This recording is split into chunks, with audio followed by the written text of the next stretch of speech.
about the ecological model as well as the 6 dimensions of health. Today we're going to talk about health in the United States. Today we have a smoking epidemic on public school grounds. About 3,200 kids and teens start smoking every day. 1 out of 50 middle schoolers start smoking, and 9 out of 100 high schoolers start smoking. Today I have 4 guests who are experts in this particular area. Please welcome Edwin the Genius and Dr. Enel Powell, who will be discussing the history of health. Over here we have Dr. Richardson, who will be discussing the studies conducting on school health as well as school health programs. We also had Dr. Nathan, but she's not here today because of a snowstorm. Thank you guys for being here today. Now, Edwin the Genius, how was early life in America? First off, Sheree, I would like to tell you those were some interesting facts on tobacco earlier. Thank you. Life in early America time was rough and all. They really wasn't focused on education, but they was focused on building communities. They mind in the mid 1600s was really based on religion. They taught they white male students basically religion. By mid 1600s, the established communities felt the need for education.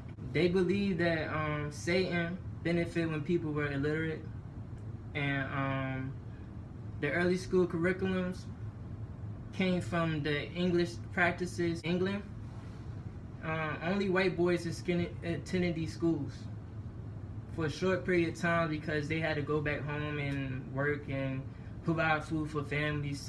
These schools were in bad conditions, and they basically treated them Bible jail, similar to something on American Horror, until the mid 1800s.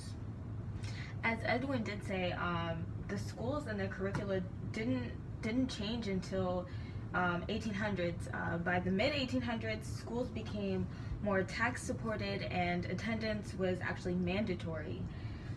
Concerns about the health and safety problems in school brought about discussions of conditions in the school as well as health instruction in the curriculum. Horace Mann was basically the first spokesperson for teaching health in schools. His work, the 6th Annual Report in 1843, called for mandatory hygiene programs to help students understand their bodies. There were a lot of efforts from state and local governments, but it didn't become a national issue until the Women's Christian Temperance Union started lobbying against the evils of alcohol, tobacco, and narcotics. Because of them, between 1880 and 1890, every state passed a law requiring instruction about the effects of alcohol and narcotics. Other national movements soon followed through organizations like the National Tuberculosis Association and the Child Health Organization of America. Speaking of organizations, there are many professional organizations that emerged in the 1900s that still exist today. Some examples being the American Physical Education Association, which was established in 1937, and through the additions of many branches, it grew into the American Association for Health, Physical Education, Recreation, and Dance. There's also the American School Health Association that came about in 1938, and the American Public Health Association established a section to focus on school health interests in 1942 called the School Health Section of the American Public Health Association. And that actually gets to my points where they actually started to do studies and, evaluations. And one of the studies was actually school health educational study. And that study was in 1964. And the study included 135 random selected schools involving over 1,000 schools and over 800,000 students and over in 38 states. And they did the studies based off 6th graders, 9th graders, and 12th graders, and the results was actually very appalling. They figured the results actually indicated major problems in the organization and administration health programs.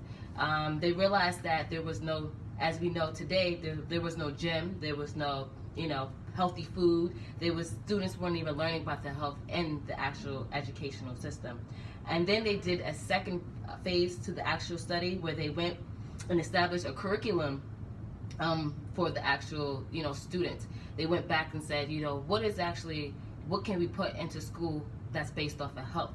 And then actually a couple of years later, they did a second study with School Health Education Evaluation Study, which was located in Los Angeles area. And it was very important because now they were trying to figure out, was the curriculum actually beneficial to the actual students?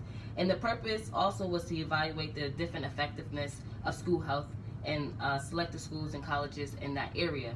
Some of the things they didn't just look at particularly just school health, but they also looked at the entire school health program, which included, administration of organizations, school health services, school instruction, and healthful school environment. And they actually also went into depth and actually looked at the school's knowledge, attitudes, and the behavior towards actual school education.